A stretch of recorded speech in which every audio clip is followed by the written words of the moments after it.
man speaking in the city square, trying to tell somebody that he cares. Can you blame the voice of youth for asking what is true? Yeah, the ones that you're calling wild are gonna be the leaders in a little while, when will the lonely voice of youth cry what is true? This our world's waking to a newborn babe, and I solemnly swear it'll be their way. You better help that voice of youth find what is true. And the lonely voice of youth cries, what is true?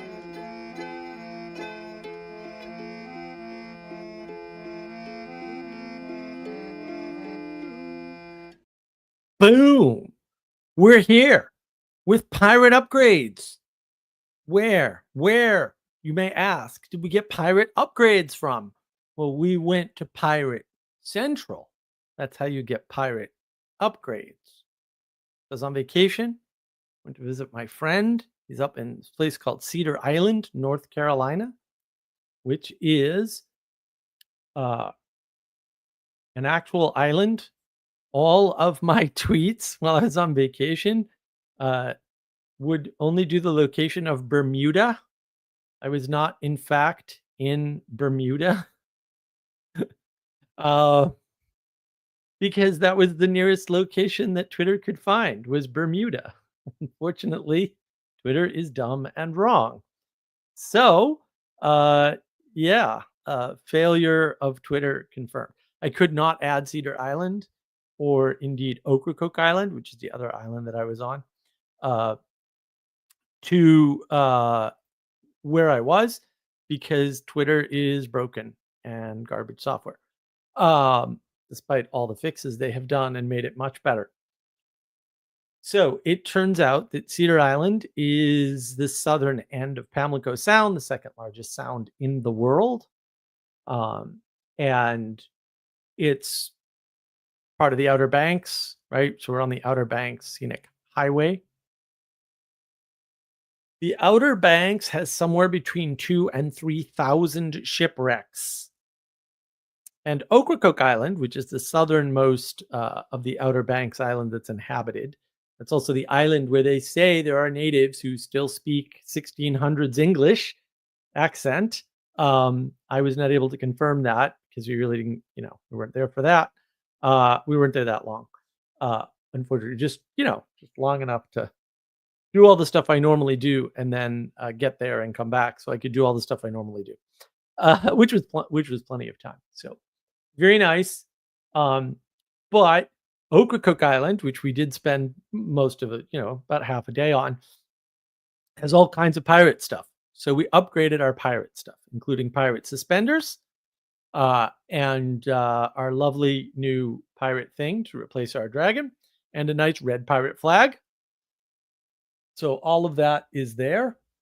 And of course, we couldn't really stop there. These upgrades are pretty good, but these upgrades are even better. So we have new pirate mugs. And I did say mugs, so that one's got some tea in it. That smells like the which tea is? Oh, this is the ginger turmeric tea, and this is the Three Gingers tea. I don't know which of these mugs I like best, but that's pretty cool. So now we have new pirate mugs, along with all the other new pirate stuff to be newer pirates, and of course, we have the classic Muppet mug, which you can buy on my store, and you should buy many of them because they're important. If you're on the Discord server, you saw some of this, but not all of it. And I've got my Sampel. Don't worry. And because this camera is killing me today. I am gonna freak out about this camera problem. Because I am not a sane person, we got a Sam's Club membership, and so now I have these, and I will be eating some of those later, I think. I gotta fix that camera. I don't know why it moves. Um, so we're gonna be talking about attention and value, hopefully in a way that everybody will appreciate and understand. And we'll see. We'll see how it goes. I've got a bunch of stuff prepared. I prepared it all last minute because we got in at 11:15 last night. Vacation was cool because I had a house to stay in that was on the water. It's not on the beach per se, but we went to the beach house that my friend owns and did Little Beach there. And then the next day, we went to Ocracoke and he gassed up one of his gas golf carts for us. So we took a golf cart onto Ocracoke and then we drove out to as far as you can go with a golf cart, which, you only drive the golf cart in town limits. And then when you're like at the highway, it's South Point Road, it's called, you have to park the golf cart. And then you can walk to the airport. It's a little over a mile, but it was nice. It was nice to be out and walking. And we went in the morning. And then we went to the beach over there. And if you look on Google Maps at Ocracoke Island, you'll realize it's 16 miles of beach facing the Atlantic Ocean. It's pretty cool. It's never on the list of best beaches. That's because the wealthy people hang out there. That's why. So, yeah, it's lifestyles of the rich and famous over there. Uh, yeah, I was there a few years ago, and I'll have more stories about that. So yeah, we spent a couple hours at a really nice beach. I went in the water and swam a bit. Um, not swam. Mostly I get hit by 4-foot waves coming over from North Africa, roughly. Kind of fun. And then we ultimately ended up yesterday on a boat. We went through the inlet from the inside of the Sound to the outside of the Outer Banks. So I was in a boat on the Atlantic Ocean, which I haven't been in many, many, many years, too many years. And we turned right around, which was unfortunate because I would have been like, yeah, let's go further. But we started late, so it was no surprise that we didn't go. My buddy owns an RV park down there too, so the RV park has a gorgeous dock. It's absolutely beautiful down there. There's nothing there, mind you, like nothing. It's an hour to the nearest place with things. There's almost no restaurants or anything anywhere near the place. There's like 2 gas stations. But it's a nice trip. And we stopped on one of the Outer Bank islands, actually, the little ones that's not inhabited. It does have a ferry to it, but it's there's nothing there. So there was a couple with a car and a tent out on the island, just hanging out because they had taken the ferry out to this little island. It's a tiny island too, and that's where the inlet is. Inlet's very deceiving because you look at it on the map and you're like, oh, it's a nice size inlet. No, it's not. No, it's not. You get in the boat and you're like, oh, first of all, to get there ain't no straight lines at all because there's channels and you got to be very careful. There's sandbars everywhere. There's sandbars up over, like sandbars. You could walk on them and not get your feet wet. Sandbars, and then the inlet itself. Until you're out there, you can't see. Now I can see in the water. And one thing I realized is that my friend actually can't. He's a sailor and he can't see, which is interesting because he can't see depth, he can't see currents, he can't see waves, he can't see because there's a difference, right? Tides, right? You can't because you can see the flow of the tide, which is different from the flow of the current, which is different from the flow of the waves, because waves are generally wind based, not all of them, but they're affected by the wind. And depth, like all these things matter when you're boating, particularly when you're sailing, but doing any kind of boating. And I realized he can't see any of this stuff. So he's sitting there relying on the fish finder, which is undoubtedly not correctly calibrated. And I realized like, oh, he can't see any of this. And I have the polarized lenses on and I'm looking down and I'm like, oh yeah, well, let's see how deep that is and where the current's going and all that stuff. You can tell some of it from the color of the water.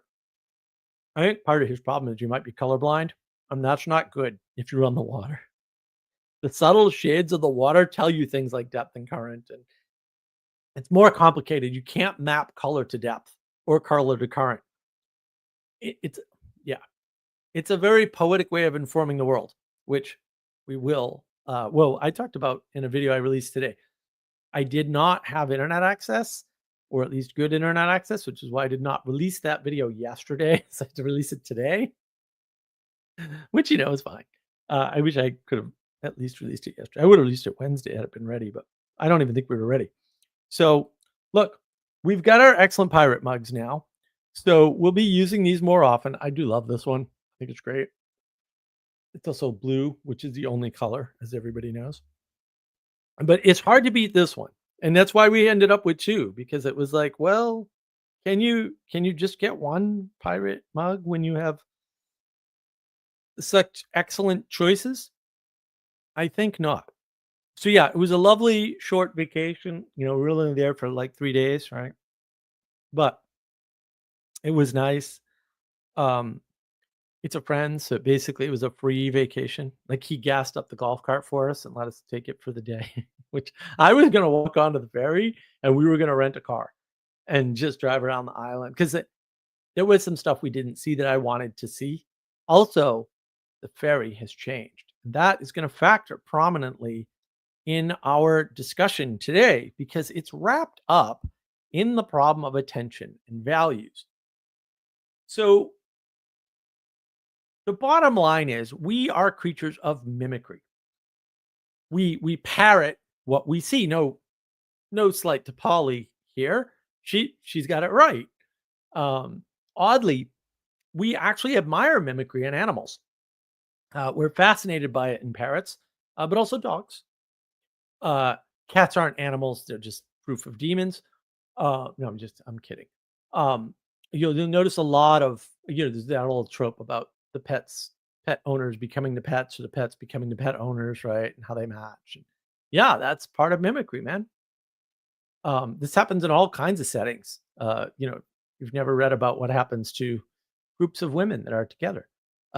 Mimicry is real, and it's a biological phenomena. We can't get around it. And this has profound implications for how the world is unfolding right now, right? Things that you can see, right?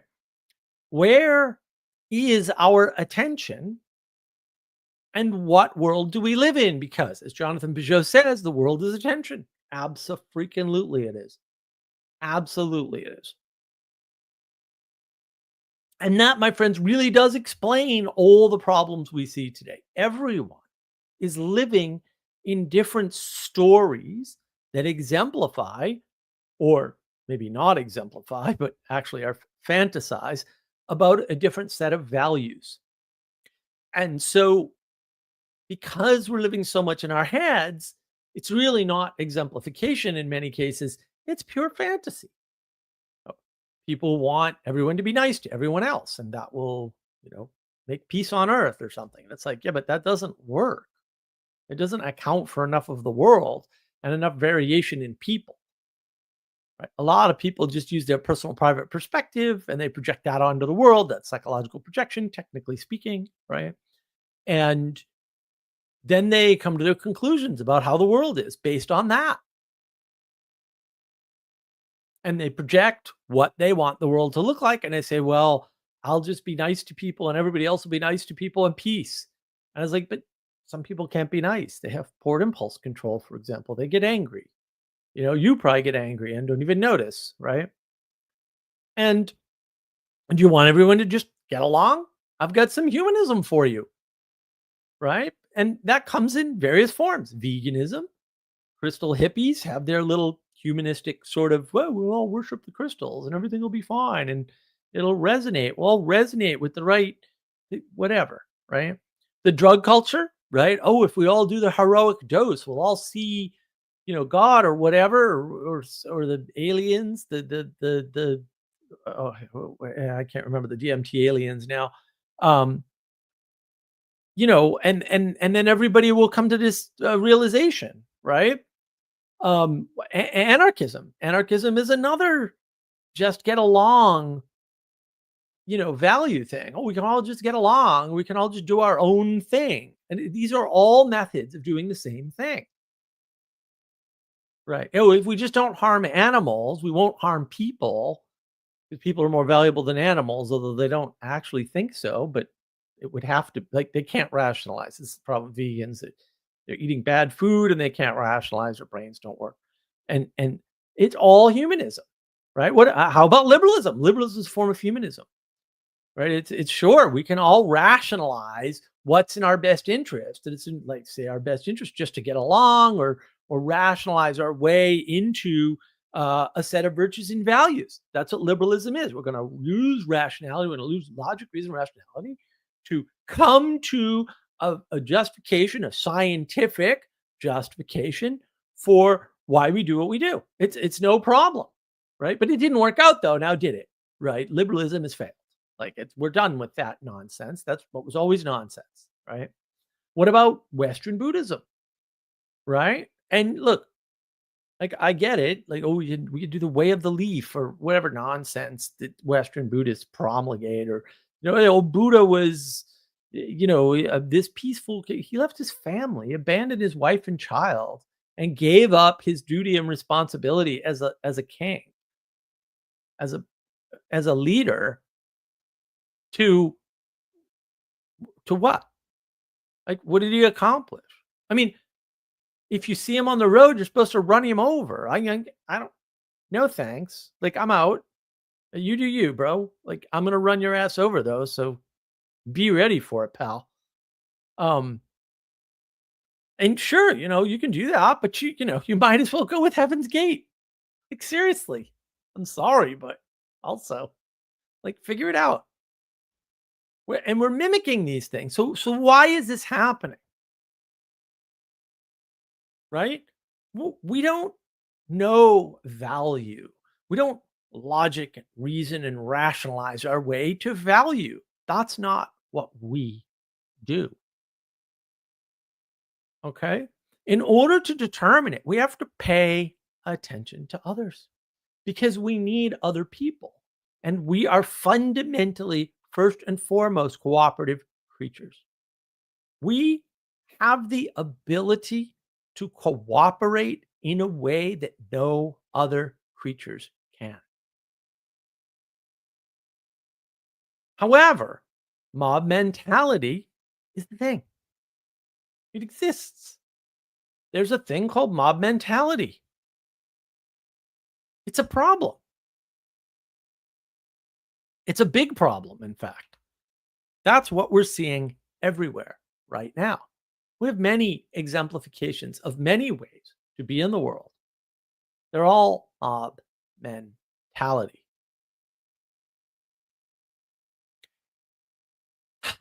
And it's a function of attention, not a function of rationality.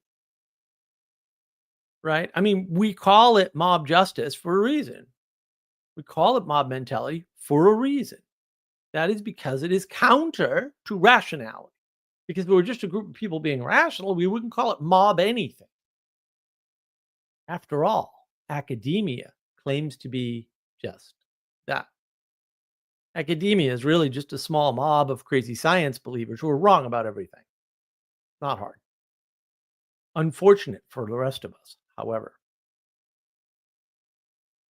And the problem is, we tend to think that rationality rules the world for various reasons. But at the end of the day, guys, I hate to break this to everybody, but even academia has figured this out. It's taken them a while, right? But I have a video about this, and I think the video is worth really exploring, even if you've seen it once. Like, think closely about what I'm talking about here. And I think you'll see the mob mentality within academia, and where we'll say it all went horribly wrong. I think that's actually really important to understand. And the thing is,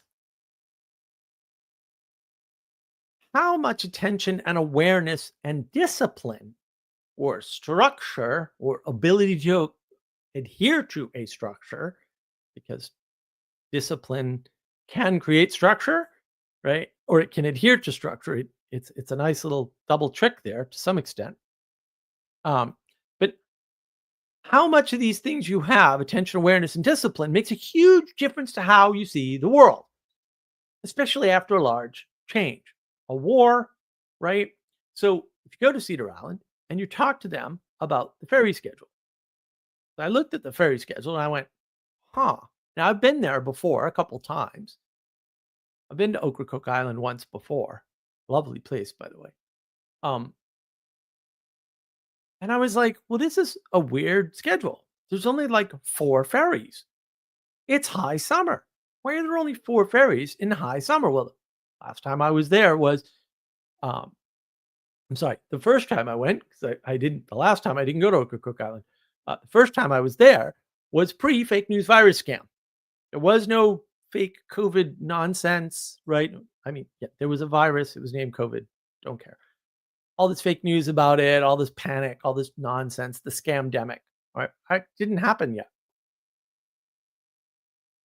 There were at least 6 ferry runs back then. So I talked to some of the people on the island and I said, "Is the ferry only run 4 times today?" And they're like, "Well, I don't think so, but it looks like it." And I'm like, "What?" And they were like, "Well, yeah, I mean, there's no backups to get to the ferry on the island or anything. There's only one real road, right? It's Route 12. And the ferry's on Route 12. The ferry's part of Route 12. Very strange, right? Route 12, right into the ocean, pretty much, or at least into Pamlico Sound. If you want to continue on, you better make sure you get on the ferry first before you drive to the end of the road. Um, sure enough, there's only 4 runs. So I was like, "Wow, that's interesting." And they're like, "Yeah, we just haven't had a lot of traffic." And they've a lot of these people lived there their whole lives, so they're kind of attuned to these things, right? It's a big deal for them. They're part of their economy is based on having these people go through. And for the ones that it's not, the tourists are just an annoyance, as in every tourist city, right? Like the summer tourists come in and they're like, just getting in my way. I'm trying to make a living. I'm trying to do my fishing or my my construction or whatever it is. Shrimping's big up there. um oh, it's not duck hunting season. This is out of season for me. You guys are just tourists. You're not going to spend any money on Cedar Island. There's nothing to do there. I do mean nothing. If you want to be someplace where you can do nothing, that's a good place.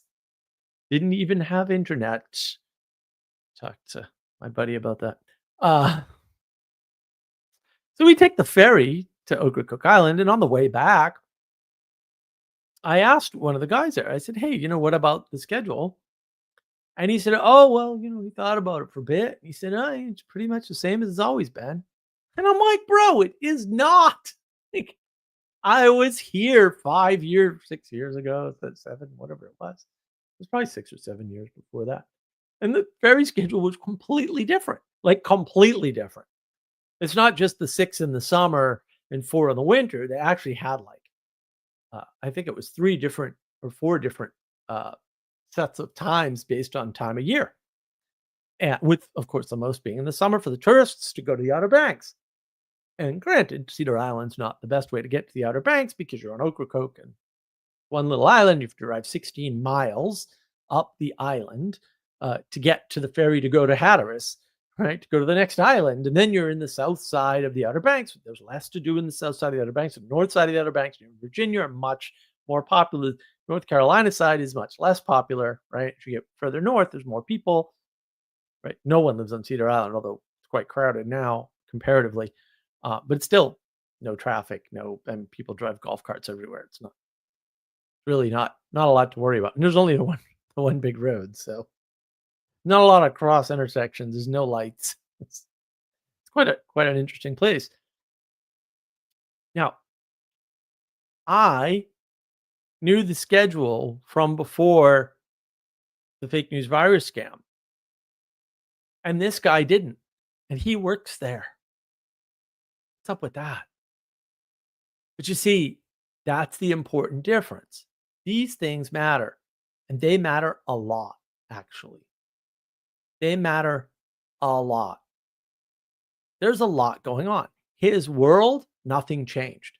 My world, a bunch of stuff changed. He doesn't care how many ferries there are. He's getting paid the same amount of money whether they run 6 ferries, 8 ferries, or 2 ferries. He barely even noticed. I count things all the time. I notice all kinds of things. People are like, "What?" And I'm like, "Yeah, you didn't notice that?" "No." "Why?" Well, that's not necessarily a function of attention, strictly speaking. It's a function of awareness, right? Awareness are all the things you could direct your attention to. And then when you direct your attention, you can do things like count, right? And then remember or forget, which is more important. What you forget is more important because it leaves more space for remembering, right? But not everybody is equal in this. In fact, the variance in attention and awareness and relevance, or relevance realization, as Dr. Pravecki talks about, is huge in humans. It's absolutely mammoth. And it does not follow some smooth Gaussian curve. You can see my most recent animation if you want to know more about what that looks like. The Cauchy distribution, or the Pareto principle, as Jordan Peterson likes to talk about. Taleb talks about it too. Buy all Taleb's books. It's a much better way to think about these things. So there's a huge variation in human attention, human awareness, and human relevance, and human discipline. And that's why you have the hierarchy. And I have a video about hierarchy. You should watch it. Hierarchy solves this variation problem, provided we have a structure that we're cohering to that helps us all to cohere together, right? Something that's so much bigger than us and so far above us, but all in the same proximal sort of location, that we can build structures that allow us to build a better world, right? To make a better place for everybody, and for the people that come after us, more importantly, right? So where does that leave us? Where does all this leave us? Well, post fake news virus scamdemic, we are living in a landscape of fractured attention. So when you look around, that's what you're going to see, right? And some of this causes us to like fight the man or buck the system, or maybe we're really foolish and we think pirates are rebels. Uh, Pirates were given a charter by the king, guys. I hate to break it to you. They're a tool of naval warfare, right? So pirates are not rebels. Pirates are operating with direct orders, direct charter from the king to bypass the bureaucracy without destroying the bureaucracy. Isn't that interesting? Isn't that interesting? What do you think Doge did? Isn't that interesting? Trump knew what he was doing. And the best part is he used a system that was already in place by Obama, interestingly enough, to do it. So he didn't need congressional approval. Congressional approval had already been granted, right? And he got to dismantle the people who approved of that system but didn't run it correctly and use it correctly. That's piracy, my friends. That's exactly what it is. He used the charter that existed and put competent people there towards a certain aim, and dismantled a bunch of stuff and changed the entire online landscape in the process. Now, no one knew that was going to happen, or at least I didn't signal so publicly, but that happened. And people have subsequently noticed, oh, this isn't just some problem of paying the BBC money to give radios to farmers. There's way more going on here. Way more people are getting their hands on this money. How do we know? Because we stopped the supply of money, and all of a sudden, all this stuff that didn't make any sense is gone. Huh. Almost like it was being propped up by something. Indeed. So, you're not fighting the man. You're just joining a mob, fighting some aspect of the man, and thinking you are in a safe group that maybe is going to come out on top. You have no rationalization. You're part of a mob. part of mob justice, part of mob mentality. You're mimicking the highest thing that your emotional valence at the moment has pointed your attention to. Right now, you think you're fixing the health crisis is the highest value. You are mimicking those people. That's what you're doing. Tomorrow, you'll be thinking it's the corrupt politicians.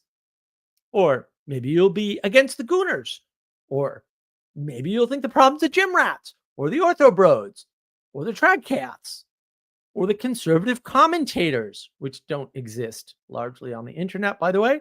If you see somebody who says they're a conservative commentator on the internet, I would immediately be suspicious. I doubt any conservative has time to be on the internet. I'm sorry, but that's just the way it is. Fox News was never conservative. So sorry, guys. So sorry.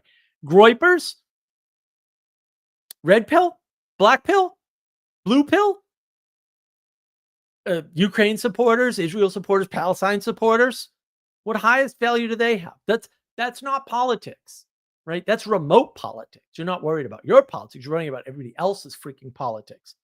Places you don't even live in. Which group are you following today? Which were you in yesterday? Which group are you going to be in tomorrow? When's your value going to change? And look, not everybody. I mean, someone's got to hold these groups together over time, right? Or maybe a succession of people, but largely there's one or two people that just really champion these things. But there's a bunch of people running around championing this thing one day and this thing the next day, because they're not finding answers in the mob that they're in the group that they're in. And it will change, because this is all not towards the non-material. It's not in the realm of the highest. It's not in the ethereal realm. It's not in the spiritual realm. It's not far enough above us. It's in us. It's with us.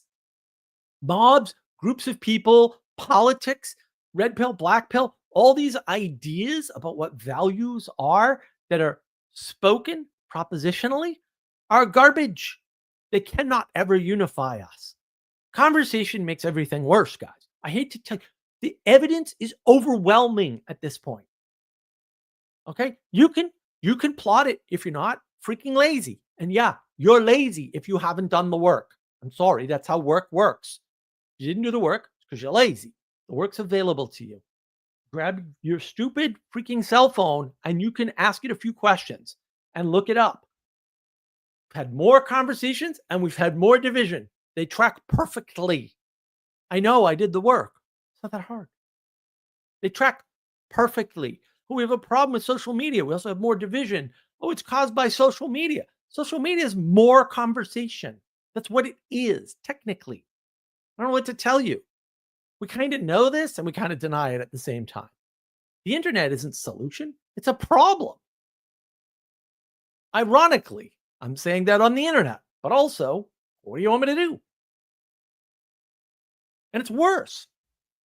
Some people are following just plain influencers who are following a pattern that they themselves are mimicking that they don't even understand.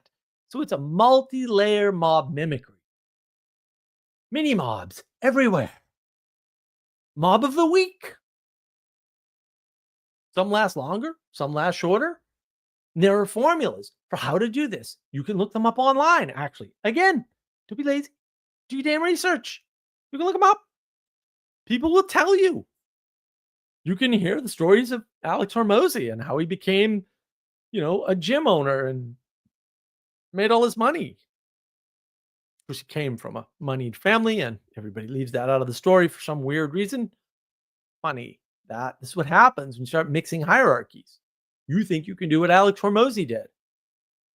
His homelessness and my homelessness have no overlap, my friends. None. Whether or not they should have or could have is a different story, but they didn't. That's actually really important. What actually happened is really important.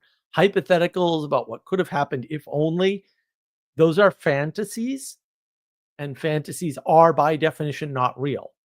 I'm just saying, let's get that's why they have different words. I don't know why I have to say stuff like this, but I feel like I do. And notice, I won't follow these silly formulas. How to build your YouTube channel to 1 billion subscribers in 10 minutes. I'm not doing it. Okay. Even though it would boost the channel. And there's a reason. I'm all about the filters. I don't want a bunch of ball and chain followers that I have to drag with me. And if that's what you want, you go for it, man. Good for you. Make your money, get your fame, have a blast. That isn't me. I'm not going to do that. Okay. I'm on a mission. Okay. If you cannot figure that out, what that mission is and whether or not you want to be on it with me, I feel sorry for you. Adjust your attention. Know what mission your exemplars are on. Know where your mob is going. Know if it's a mob or not. Don't ask them. Don't read their manifesto. Don't try to figure it out for yourself. That's dumb. You're wasting time, energy, and attention. Watch them. Look at their fruits. How long have they been around and what have they accomplished in that time frame? If it's next to nothing or it's 6 months worth of work for some other group, maybe these aren't your guys.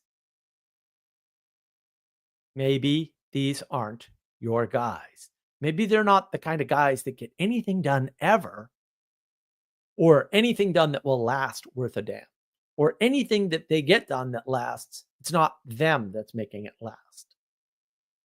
Because lots of things just happen. People meet at the grocery store and form entire communities. I don't know what to tell you. People meet lots of ways. Oh, we met on the internet. Who cares?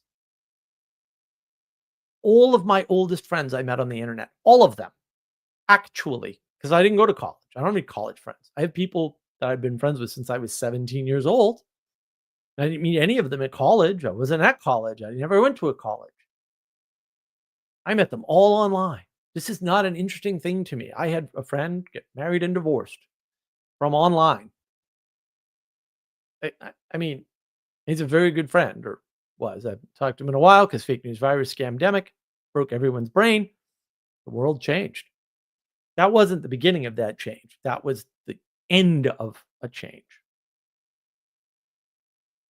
You can see more on that on my live stream about 2014. Another way to look at this. So a bunch of people are getting ill, right? I have an immune system illness myself that I've been battling for 12 years or 15 years, something like that.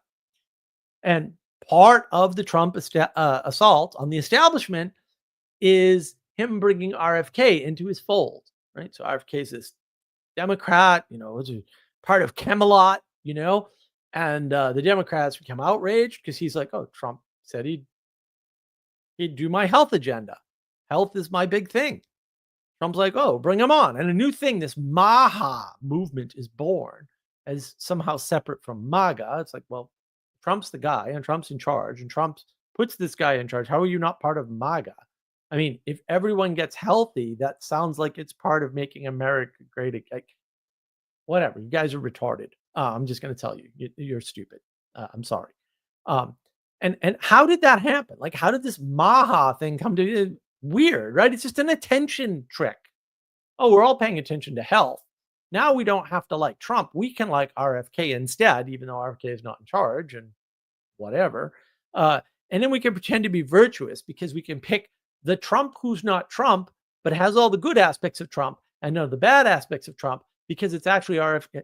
This makes no sense. It's completely irrational. Again, these are the stupid people, right? Then immediately, now that's one layer. Where did Maha come from? How did that come to be? And why is that different from MAGA? Because it's really not in any reasonable fashion, right? In any logical fashion, any rational fashion, it's not different. Sorry, not different. But let's look one layer up. Immediately when this is announced and the results of the election are known, no one's in office yet. The swearing in hasn't begun. Well, for all we know, Trump will renege on his promise to RFK and not make him the health secretary. We don't know. Like, none of this has happened. Okay. But immediately after the election, companies are announcing changes to things like artificial dyes. Nothing's changed politically yet. And you think politics is a reasonable frame. And you go, oh, well, businesses know what it, bull crap. Attention has changed. And people go, wait, we're adding dyes to our foods that we don't need to be adding? Oh, we could fix that. That's easy. We have all the money in the world. They do. Businesses have lots of money. Where do you think advertising comes? You know what marketing is? Marketing is we generate so much money at the scale at which we're operating that we need to find a way to spend it because we don't want to pay taxes on all this anyway. And we might as well try to boost our brand and do some good in the world. The marketing industry as an industry comes from that. It comes from the extra money generated by corporations. And it's filling a vacuum. It's a vacuum I tweeted about earlier today on Twitter. If you don't follow me on Twitter, then you're behind the eight ball. And that's the thing. There's been a recession of the church. They used to control the messaging, right? The king and the church used to control all the messaging. And now we have marketing instead. It filled the void that was left by the recession of the church and the destruction or beheading of the king. That's what happened. There's all this money, which shouldn't maybe shouldn't be flowing the way it's flowing. We still need all that money, right? We just need it redistributed differently, flowing into marketing, which is employing a bunch of people with creative skills for the most part, and a bunch of people who would not get hired any other way. They wouldn't have jobs. Sorry. I mean, that's just the way it is. So you can see at different levels how this is working. The attention shifts to health. A bunch of people now can jump on the Trump bandwagon without supporting Trump. Those people think they're part of some mob called Maha, which makes no sense. It makes no sense to think of the world that way. None whatsoever.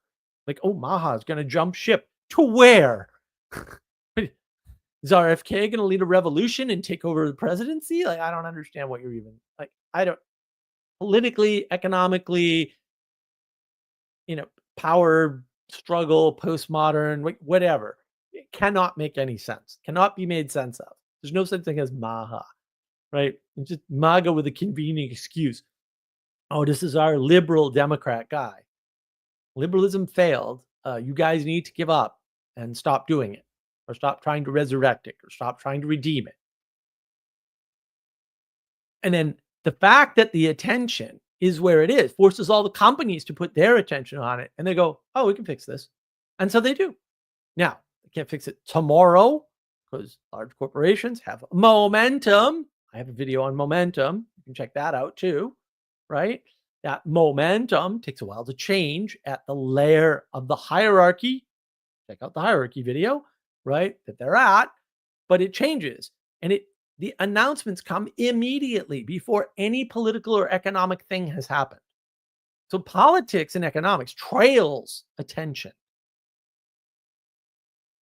And attention is set by values. And a bunch of people who value health change the attention to health under the banner of Trump, who is, for a lot of people, especially a lot of the lefties that were left by the left effectively, right? So the more moderate left-leaning crazy people who didn't want to be associated with the super left-leaning crazy people, who are caught in the middle and are trying to create new groups, right? New mobs, and being stuck in the binary frame like James Lindsay. I get a 4-part series on James Lindsay and Brett Weinstein talk there. You should watch it. It's really good, actually, right? Like these people are all low IQ psychopaths.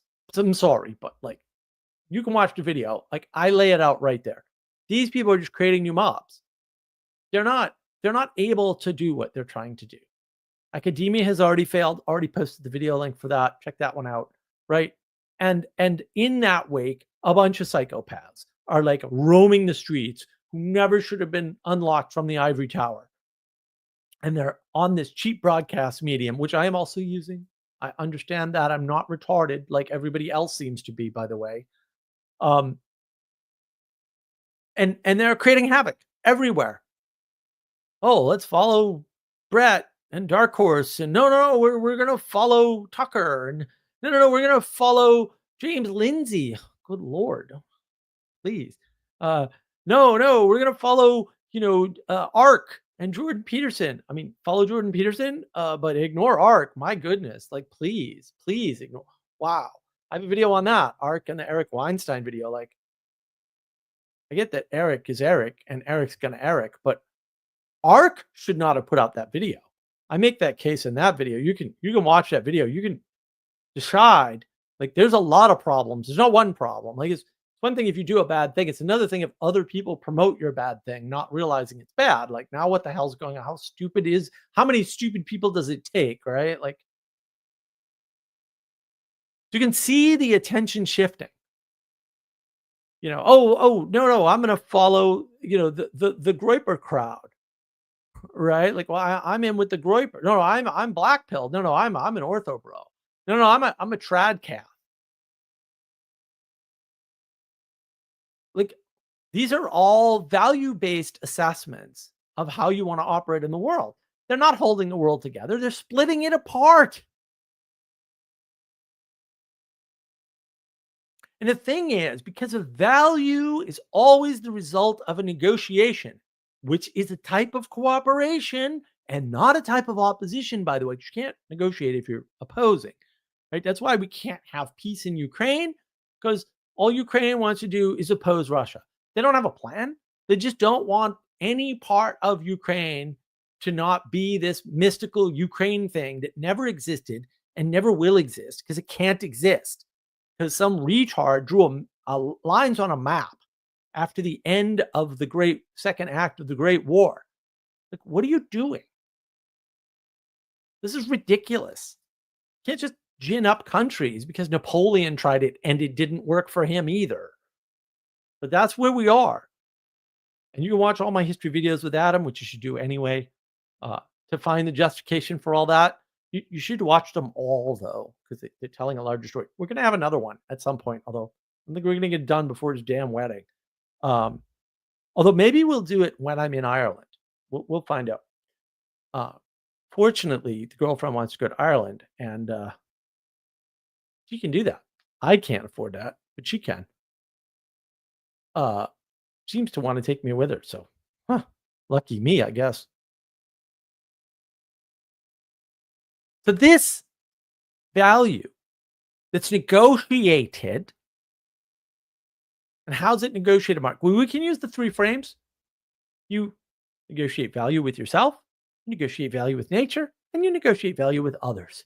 And if you're really lucky, you can renegotiate it with whatever ineffable highest creator of all of the things that are around you, including yourself and nature and others. Weird how that works. It's almost hierarchical. That you want to conceive of, but you will, because those things are observably evident around you as existing. Right? There's got to be something that pre-existed and created all of the things we think are existent. That's an inevitable logical conclusion to any line of reasoning about anything at all. Set the basis for all of, quote, modern philosophy, which doesn't exist. But they're still trying to make it exist. Anyone who has looked into negotiation or realizes the propositional side of a negotiation is not where the magic happens. In other words, if you look at negotiators, right, or you talk to them, or you read their books, or whatever, right, you'll find out quickly that this idea that talk somebody out of a building into surrendering is not really what's going on here. Now, I'm not saying you don't do it through language sometimes, but for the most part. And you can see this. You can see that I saw it today. Right? Somebody, probably a low IQ nitwit,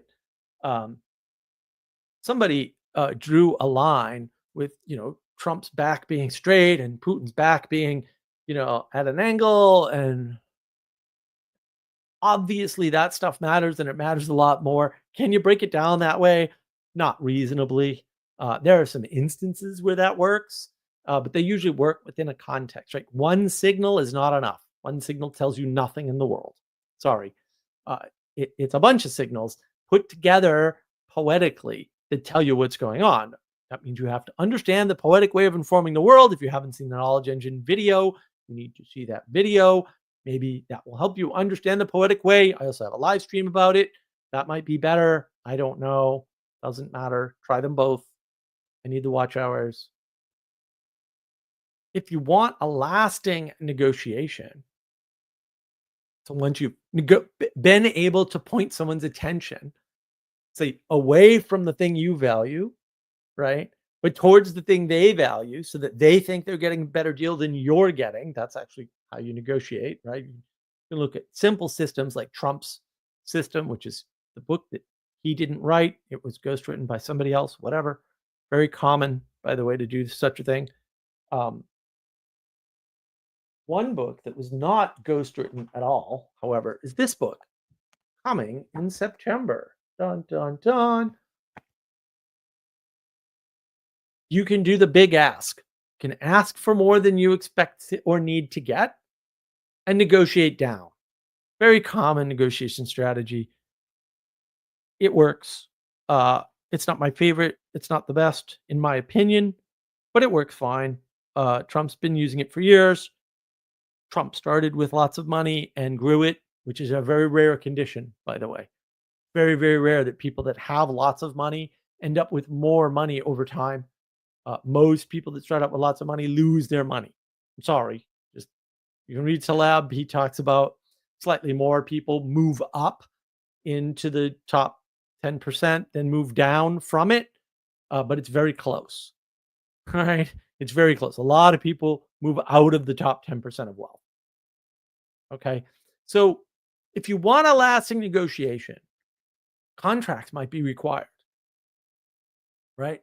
And the more valuable the thing you're talking about, the more hierarchy might be required for engagement and enforcement of the contract. Right? You might have to rely on the legal system and not just a handshake. Right? The larger the thing is, the more important is all of the, again, I have a video on hierarchy and I have a video on momentum. These two things are related, right? And they're both super important to understand. So let me give you an example. Recently, Jonathan Pageau did a talk with an Orthodox priest about marriage. It's a wonderful talk. They get some great clips from it. This guy is awesome. He is fantastic. I forget his name. They were talking about marriage, and Pageau was making the point that, well, some people treat it when you're talking about marriage, in fact, you should stay married, as moralizing. And he's like, it's not a moral issue, strictly speaking. Marriage is a contract. And it gets enforced like any other contract. And the contrast that was made was with the pool guy contract. So he said, oh, I live in California. Lots of people have pools. You make a contract with the pool guy to come and clean your pool once a week. And if you violate that contract, you're probably going to end up in court. And he said, here's marriage, a sacrament that you engage in front of a minister of God, whatever you may think of that. And people are treating it like there's such a thing as no fault divorce and the courts can just kind of figure it out and you don't even need courts and all this nonsense. Meanwhile, your contract with your pool guy, nobody saw you sign that contract. Right. So you can see how we've confused a higher contract with this flat world lower contract, and then confused the fact that there's a higher contract and a lower contract with the idea of moralizing. That's not moralizing. That's not puritanical to say, oh, you said till death do your part, and then you didn't do it. You didn't live up to your word. You didn't try your hardest. You didn't die trying to make it work. Yeah, maybe you have to. All of life all of life is dying trying to make it work. Life itself. Like that's the definition of life. It's not the only definition. It's kind of a simple definition, but it's also part of the definition. So I don't understand why this would be a big deal, guys. Like seriously. And you can like argue your way around it all you want. I actually knew somebody. Her sister was a drunk and she had a kid with this guy. And, I don't know what happened. I wasn't there. What we heard was he hit her. Okay. And keep in mind, she's a drunk, alcoholic. So family encouraged her to get a divorce. A year later, she drank herself to death. A year later, she was dead. So now you can do some real thinking about how the world works. Real thinking. Real hard. Right? Now this kid's without a mother. Fantastic. Baby, too. It wasn't, I don't think he was 5 years old or anything. I think he was like 3. Was that better? That's a tough one, guys. That's a tough one. But that's the real world that we really live in. And if you want to see real world, man, go to a place like Cedar Island. Whoo, doggy. That's, that's some real poverty. People got real problems down here. You wouldn't believe the stories. Like, it's hard. It's hard when you listen to non-middle class people talk about what's going on in their little communities, and everybody knows everybody's business. It's not a matter of, shame. Even, I mean, there's quite a bit of it involved. But like, what are you going to do with these people? You have to integrate them into the world. They're in the world already. If you don't integrate them, you make it worse. Now, I'm not saying you can make it as better as you want. You can't, but you can make it better. That's why negotiation is important. That's why the stories that we tell are important. That's why binding together is important. It's not a trivial matter which myth we tell ourselves or which mythos we're trying to live in, because that determines the flat stories and who gets them to do better for them. Not everybody can understand a complicated story. Not everybody can even remember that the ferry service used to be different. That's the world you live in, guys. Not everybody can see that the Groypers are bad and the blue pills and the red pills and the trad caps and the orthobros are all bad, actually. And they may be an upgrade. I'm not going to go one way or the other on that. I don't care. Like, they're not an upgrade enough for me. And I don't think they're going anywhere because observation shows me they're not. I don't need some complicated what if set of scenarios that came out of the academic white ivory tower. I don't need that. I have observation. And I'm blessed with that. And maybe you don't. And fair enough. Boy, wouldn't it be handy if we had hierarchy and we could at least figure out who to listen to about what? Then we wouldn't have 6,000 groups every other day and people switching mobs, because that's what we've got now. The implication of all this is that the magic of attention is all that is required to determine value, not education, not learning, which isn't the magic, right? Exposure is the magic, not learning, not education. This is garbage. I don't think the word education should be used. I'm like really down on this word now, really down. Because mimicry works through attention. It's exposure that matters. Are you exposed to the saints? Are you exposed to the good works of the church? Are you exposed to the beauty of the church? I don't think so. The recession of the church has been thoroughly ensconced in our society worldwide.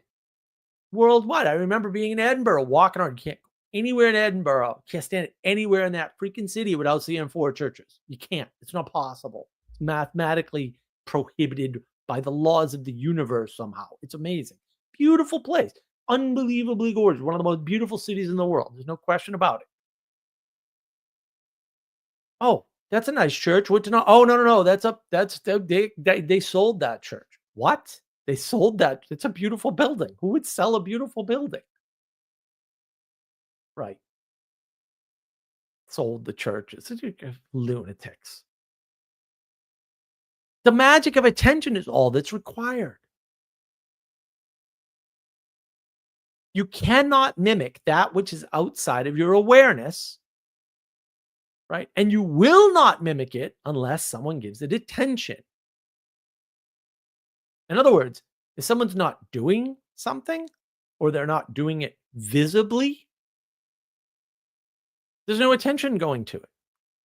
So someone's out there, you know, we'll say part of a church rebuilding people's houses for free, and I don't see it, or I see a bunch of people working on a house and I don't know, they're all volunteers that work for the church. Doesn't have any value. Doesn't have any value beyond an economic calculation from the outside. There's no beauty there. And how did I learn that lesson? Well, I'll tell you. A number of years ago, right after my mother passed away, uh, like the next week, my car blew up, right? So my beautiful blue convertible, I have a different one now, blew up. Motor blew on it. Now, my buddy who fixed my cars for next to nothing lives in New England, and I live in South Carolina. It's not very helpful anymore. He'd already fixed the motor in the car anyway once, so I doubt he would have done another one. He probably yelled at me. Fair enough. I had to fly up to New England to get my other car because back then, I was quite fortunate. I had 2 used cars.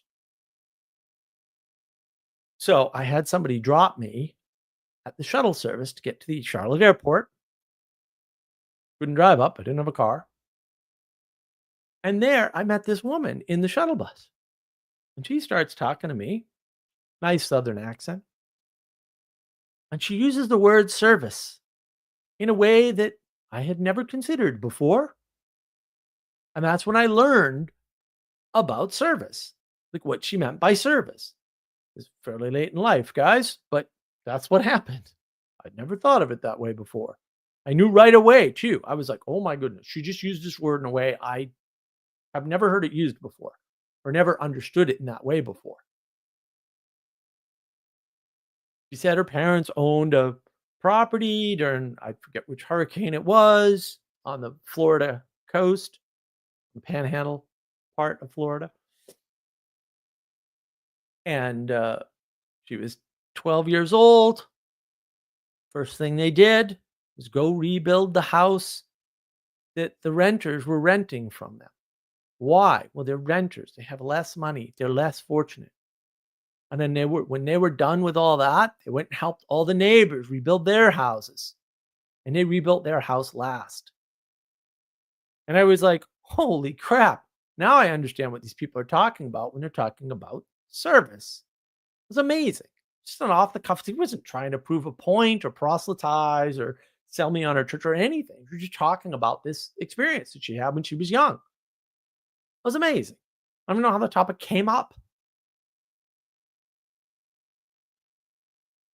That attention, understanding that even ever happens in the world, where people who are well off or better off than their neighbors go and help all their neighbors and do their house last.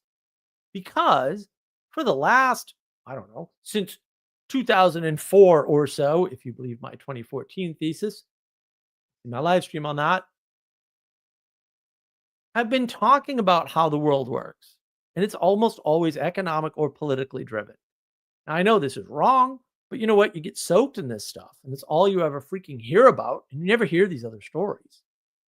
You never think about it that way anymore because we're flooded out. Great flood.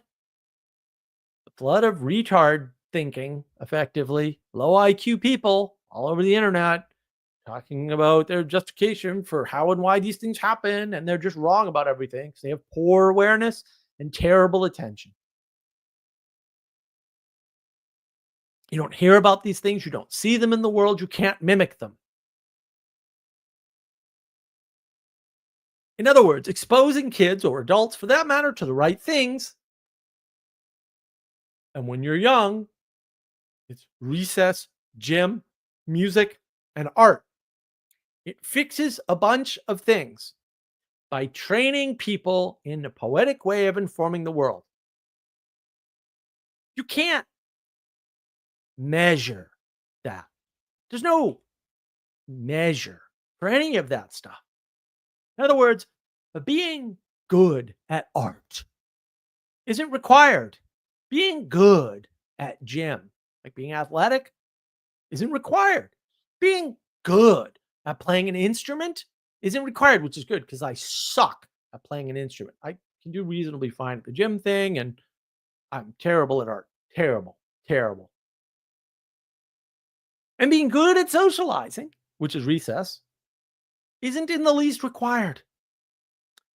But being aware of these things, being exposed to these things is required.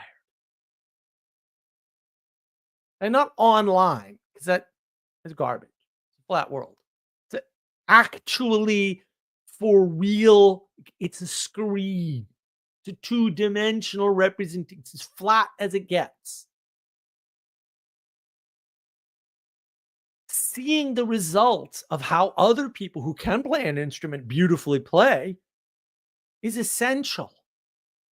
Seeing the results of how real artists can actually art things is essential, even if you can't do it. Seeing the results of someone who's athletic and good at it and good at a sport is essential. That's why these people who go, oh, sports, poo poo, avoid them like the plague. They are the poison of the world, or at least one of the many poisons of the world, for real. People that denigrate sports, get rid of them from your life. Don't ever listen to anybody like that. Don't ever listen to anybody that denigrates, we'll say, high art. Modern art's not high art. Burn it all down. Improve the world immediately. Don't listen to people that denigrate people with talents of any kind, ever. Having somebody better in a hierarchy is part of the meritocracy. These people talk about the meritocracy until it's about a sports player, right? A good athlete, or somebody who competes well at something, anything. Because they hate success. That's why. People who don't like competition hate success. They're the same thing. Don't listen to those people. Don't follow them anywhere. Avoid them like the plague. Treat them as nicely as you can. But avoid listening to them about anything. Avoid their advice. I'm sure they have good advice on something, but I'm sure it's too hard to figure out. And most of their advice is so bad that just give up their good advice, because it'll be worth it in the end. I promise you. Being good at socializing, being good at recess is not required. But it's essential that you see people that are, so that you can appreciate their skill. I have a couple of friends. One friend went to this is years and years ago. I lived in Marlborough. Go into the bar in Marlborough, and he looks around the room, and he just starts telling me within 30 seconds what's going on in the bar. And I'm like, I don't just care. I mean, yeah. I didn't notice any of that. Now, if my attention is directed towards it and I actually work on it hard enough, after a few minutes, I can see what he's talking about. But I can't read a room like that at all. You want weakness? There it is. Another buddy of mine, I've told this story before. We're walking in, we're in Hyannis. I think we're in here. Rather not. No, we're in Chatham. I forget where we were. Rather in Hyannis or Chatham. And we're walking down the street, and these two girls are coming at us, and we're talking, and they pass us, and he goes, those two girls just got in a fight. And I'm like, what? And he's like, yeah, and the one on the right won. And I'm like, I don't know what you're talking about, dude. Like, we were talking about this other thing, and it had nothing to do with girls. And of course, we didn't walk around the corner, and I'm French. I have a radar. Bang. I saw them the minute they came by. Not bad looking. I mean, we're in the wealthy section of Cape Cod, so most of the women are pretty good looking. But like, I wasn't paying attention to that. And it's not like I can't talk to somebody and pay attention to something else. I can do that no problem. I have amazing attentional quality. But I didn't notice any of these things. Now, when he said it, I kind of rewound in my memory and went, Oh, yeah, I see what you're saying. She did look like she had been crying. The other one was sort of overbearing and had that tone, and but I wasn't paying attention to that in the moment. That's what he was paying and have a conversation with me, by the way, so also, kids get an eidetic memory and remembers numbers like I can't even I can't deal with it. I can't deal with thinking about it. He's so good. It's amazing. Amazing. Right? So I admire that about these people. Like I can't do that. And it's not that I can't ever do anything like that. I can. It just they do it effortlessly. And it takes me a hell of a lot of effort. And I have to pay attention first. I normally don't. I go places. I don't really pay attention to social scene so much. It's definitely something that's cost me in the past.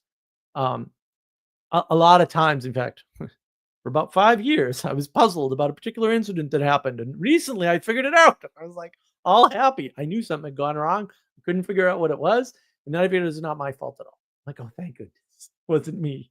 Yay." Because social situations when things happen, I go, "I don't know what I screwed up, but I know I'm probably the to blame here." But it turns out not so often, thank goodness. Not as often as I blame myself for, which is good. That's a good, healthy way to be. Right. The thing is, you can't test for these things. You can't use tests or propositions or whatever education is, whatever they're freaking referring to, right? The exposure of the attention of the teachers and the emphasis, which is attention of the structure, is the only way for people to be able to train their own attention and awareness, for them to train their poetic way of informing the world. It's the only way, guys. That's it. You get one way. That's the one way.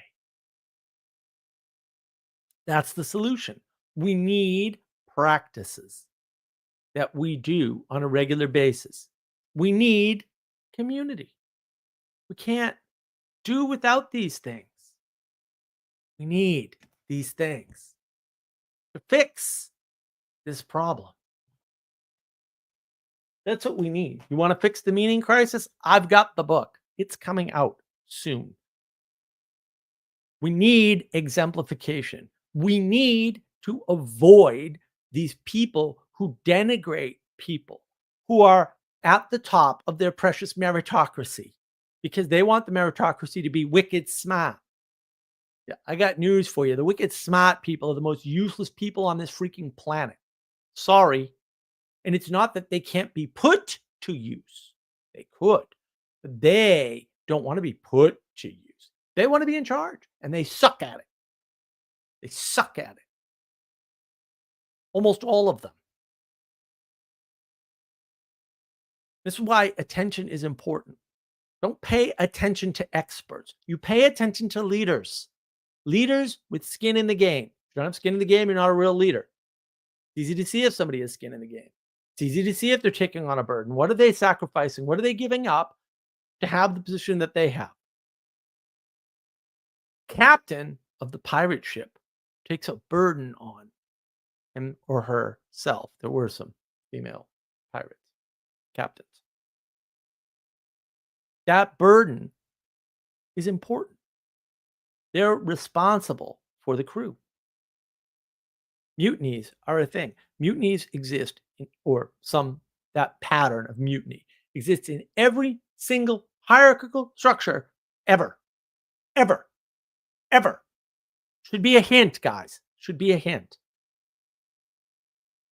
Your rebellion is not new. It's not interesting. It's not going to work because you suck. You haven't noticed what the hell is actually happening in the world.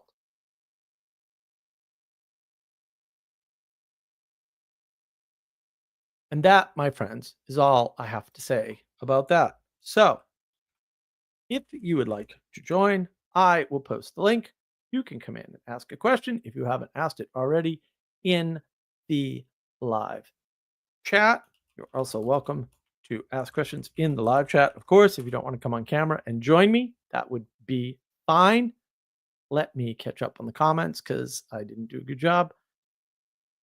It's been a difficult live stream. I had to do it all today because I was on vacation. That's the burden I take on for y'all.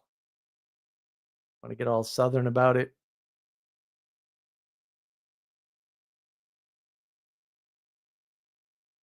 Ethan, all the spoils from the latest raid. Indeed, the latest pirate raid has yielded many spoils. I like this new setup. I'm freaking thrilled. We did this like 3 hours ago, and I've just been thrilled. Matthew, good to see you, sir. Very cool. I'm glad you like it. I think it's cool. I like the suspenders.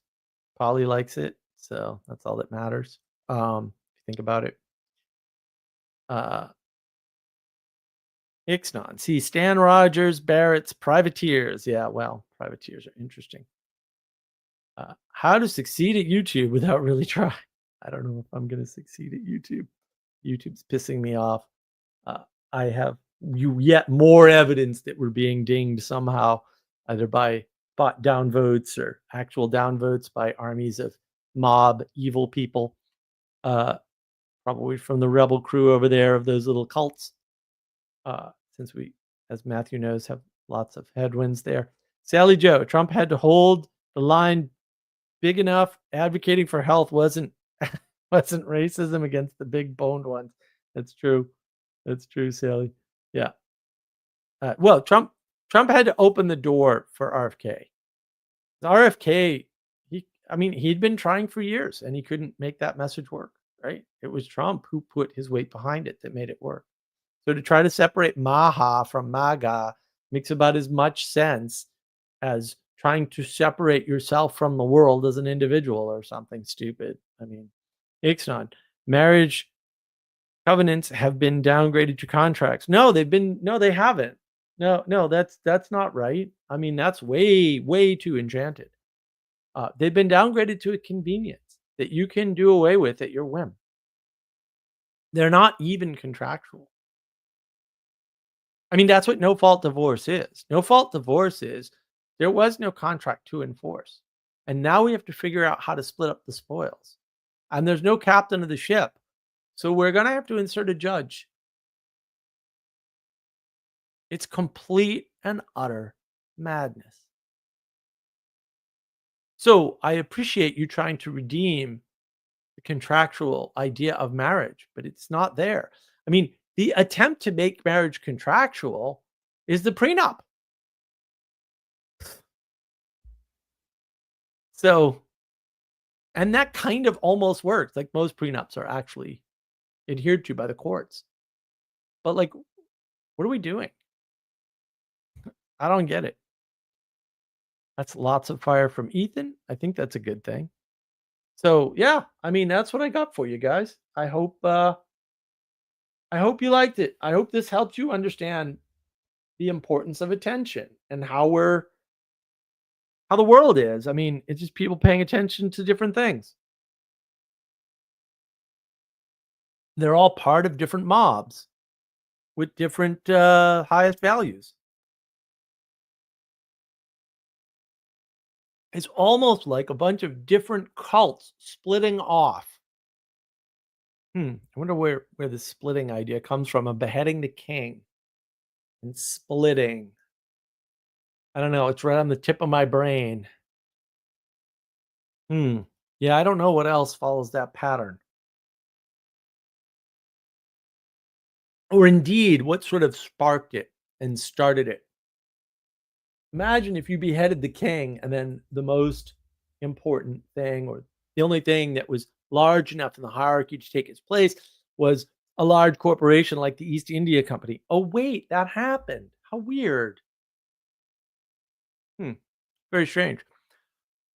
And then because they didn't have we'll say the spiritual or ethereal authority to convey leadership from above, they just sort of made it contractual through some kind of legal thing that then grew into a more recent conception, particularly in the US, not exclusively, but mostly, called politics.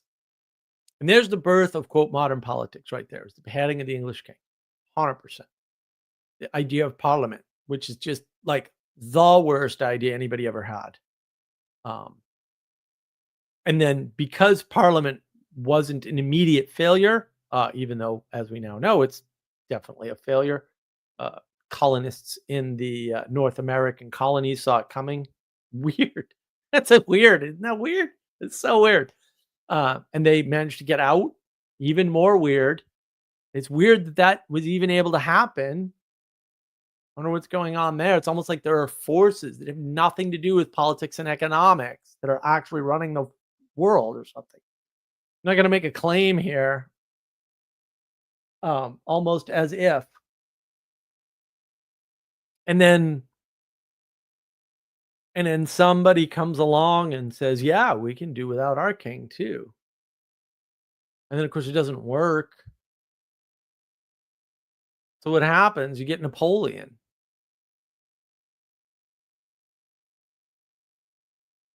How'd that work out?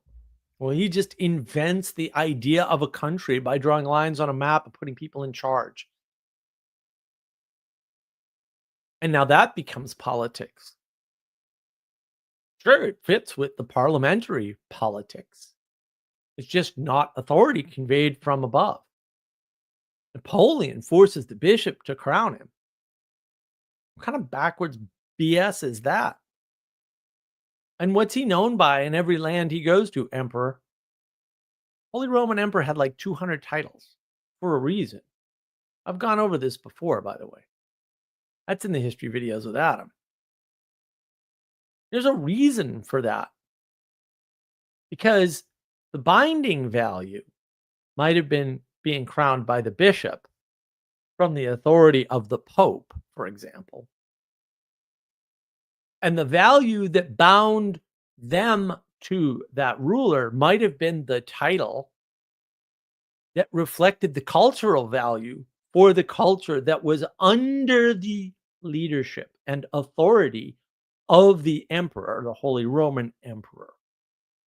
Weird. That sounds like a cool system with a nice hierarchy that takes a bunch of disparate things and doesn't try to make them the same.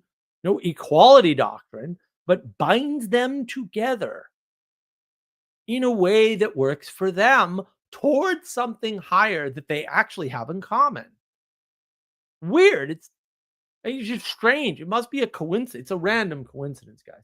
Nothing to do with the proper way the world works. Or does it? And yeah, look, this takes a long time to see and to unfold and for the world that existed before Christendom to fail. I agree. But like, open your fucking eyes. Like what's happening? What's been happening? That's what's been happening. Like I don't even like everyone's got these fantasy theories about how the world works and economics and all this garbage. I'm not saying that that can't be useful in limited circumstances, but it doesn't explain what's been going on at all. That's why there's 1,000 of these stupid theories. There's a new one every week. They're not even inaccurate in many cases or imprecise. They're just dumb and wrong. It's not like they're untrue. You know, it's true. The ferry only runs 4 times in the summer now from Cedar Island to Ocracoke Island. Okay. But it used to run 6. Well, yeah, but I don't remember that. Well, that's kind of a problem. You don't remember that it's changed? Wow. What's going on with that?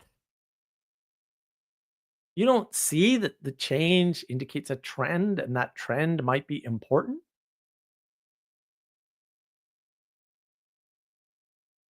It's true. It's not interesting that the ferry only runs 4 times now and used to run 6. What's interesting is why did that happen? When did that happen? Why hasn't it recovered? What's going on? Those are interesting things, relevant things. Ixnat, it's almost like if you believe you do not have a religion, one will be provided to you without your knowledge or consent. Very well said, sir. That's And that's the thing. These mobs are following their own little religion. Small cults, mini mobs, small cults. Indeed. And is that better? Are you better for participating in it? Ooh. It makes you feel better to think you know what's going on now. And the thing is, and I've been doing this for decades at this point, I've always asked the people, hey, suppose your little system is correct and like the politicians are corrupt or they're controlling the economics or whatever nonsense theory you've got. What are you going to do about it? And they go, whoa, whoa, whoa, whoa, whoa, right? And it's always somebody else doing something else about it. And I'm like, okay, but what if they don't do that thing? Well, once they find out, and I'm like, bro, telling people things does not make them do things. I don't know what part of the world you've been living in or what world you're observing, but that ain't the way the world works, especially not people who are, quote, above you. Right? You could dump all of Al Gore's emails talking about how he doesn't believe in climate change. And in fact, it's just a scam because they want to get 1% of the $1 trillion energy market. And I bet no one would do anything. You know why I bet that? Because that happened. No one did anything. The guy made the book after that. You could dump all the emails about the hockey stick climate change thing and how the scientists were manipulating the data to create the hockey stick, which is why, not coincidentally, nobody could reproduce their data. That happened. Nobody could reproduce that graph. They went to go get the data. They said, oh, we destroyed it all because there was too much of it. No, they said that. Like on the news. It was on CNN. Okay? Until this guy named Iowa Hawk, who had a blog back in the day, actually did the magic and said, haha, I figured it out. They dumped all of their emails before Iowa Hawk did his work. Or Ohio Hawk? I forget. It was one of the two. All those states are the same. They're all in the Midwest. Fly over. No one cared. No one did anything. It was reported on the news in both cases. Al Gore's emails getting broken into, reported on the news. Scientists' emails get reported on the news. The climate change train kept running decades later. No one cared. Information was available. It was independently verifiable. They didn't deny it was their emails. It was definitely their emails. I personally looked at many of them, not all of them. There's too much information. Didn't need to. I looked at them. They existed. They were real. There's no question about it. It was reported on CNN. It was reported on MSNBC. It was reported on Fox. It was reported on all the news stations. Nothing changed. No one did a damn thing. If people don't do things, all the knowledge in the world ain't going to change nothing. I hate to break it to you. That's not how the world works. What good is your system doing? If your system means you're screwed, you need to get out and do things. It has to be you, by the way. Because the only thing you have any real control over, however much control or little control that may be, is you.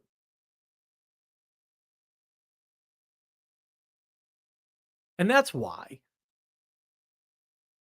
effectively, in order to change the world, in order to make the world better, you have to be better. And if you be better, the world will be better. Because the world needs you. Be better. It's not that hard. If you don't know how to be better, ask other people how you can be better. Find people in positions of authority. Follow people in positions of authority. Not Tucker Carlson. He doesn't even want authority. He doesn't want to lead anybody. Love Jordan Peterson, doesn't want to lead anybody. Don't follow him. If they don't want to lead, don't follow them. My goodness. Like, what are you doing? People who don't want to lead, they don't have any skin in the game by definition. Taleb wrote a whole book on skin in the game. Don't follow people with no skin in the game. Academics, intellectuals, don't follow them. They don't have any skin in the game for sure. This is the big thing Taleb calls him intellectual yet idiot. I still prefer, I've gone back and forth on this. I still prefer mine, which is overeducated morons, right? And we have two classes of overeducated morons. We've got the ivory tower people who maybe belong there. See my academia video. I posted it earlier, right? And then we've got a bunch of people who have college degrees, and like they couldn't have earned them. They're too stupid. I'm sorry, but I know lots of people like this. And look, maybe the best thing we can do with those people is give them college degrees and keep them locked up in the ivory tower. But we've busted open the ivory tower and let everybody in. It's a flood. It's not good. It's done all the harm in the world to our society to let these people out of the ivory tower and into the world. It's done all the harm in the world for us to give them a cheap broadcast medium. And it's done all the harm in the world for us to listen to any of them on the basis of expertise. Do not listen to experts. Listen to leaders. Leaders have skin in the game. Experts have fantasies in their head, which may or may not be correct, but if they're the expert and you're not, how do you know they're an expert and not a charlatan? The answer is you cannot ever know that. That's the answer. Sorry. Maybe that's not universally true because there are some tricks. I know a few tricks, but it's true enough for most people that is the procedure that most people should follow. As in 90% of the population should run on that assumption. If they are an expert, I will not be able to tell, and therefore I should not listen to them. I should listen to a leader. And everybody goes, well, I don't understand Andrew Tate. Andrew Tate is a leader who tries to take responsibility, whether he's actually taking responsibility or not, we can argue, for his advice.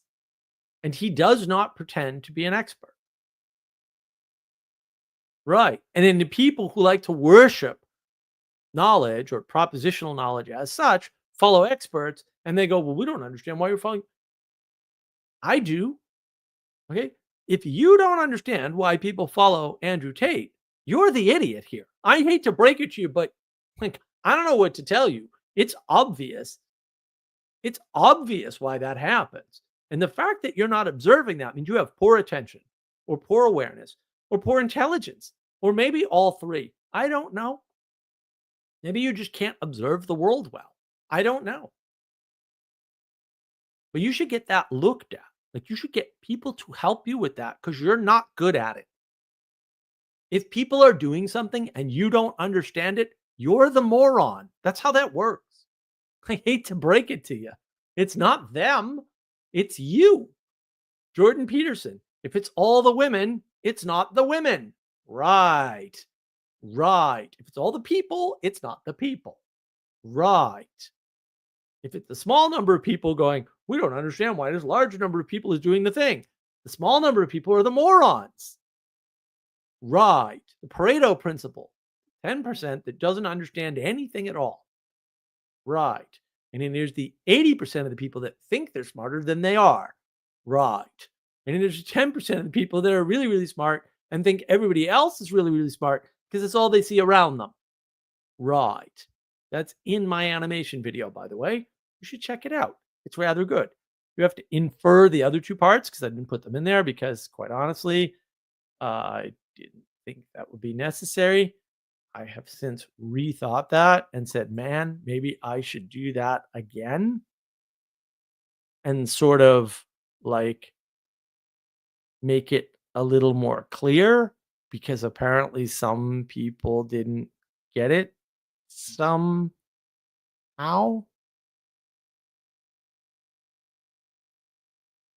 But yeah, I mean, and I should just post the link to that video because, well, it is an awesome video. Yeah, I mean, if you haven't seen it, I will post the link to it, assuming I can spell. That video is super important because it should tell you something about the structure of the world that you're observing right now, the thing that's around you kind of everywhere. And it does so in like what I would call a reasonable fashion, right? It does so in a way that you can make sense of. Right? It does so visually and with some motion and carefully. And once you start putting these pieces together about what people are doing and why, and what part of the world they see, because we're all stuck in a limited perspective. We'll call it the personal, private perspective, the 3 Ps of individualism. And it's easier to understand what is going on around us. Ixnat, it's increasingly useful and necessary to say things that should be obvious. It kills me though, dude. It absolutely kills me. Why do I have to say like Ethan Ethan Ethan was so funny. So the video I put out today about myth versus story, basically. Um Ethan was like, you have this way of saying everything that makes us all look like idiots. And I'm like, well, I think everyone's an idiot now. I don't know what to say, dude. And he's laughing about it because he thought it was funny. Because he's like, you know how I know myth and story aren't the same? Because they're 2 different words. Like, why am I talking like this? Why do I have to say obvious things that are like, I don't, what's happening? It just kills me. It absolutely kills me. And the thing is that, and that's not even like, that's bad enough.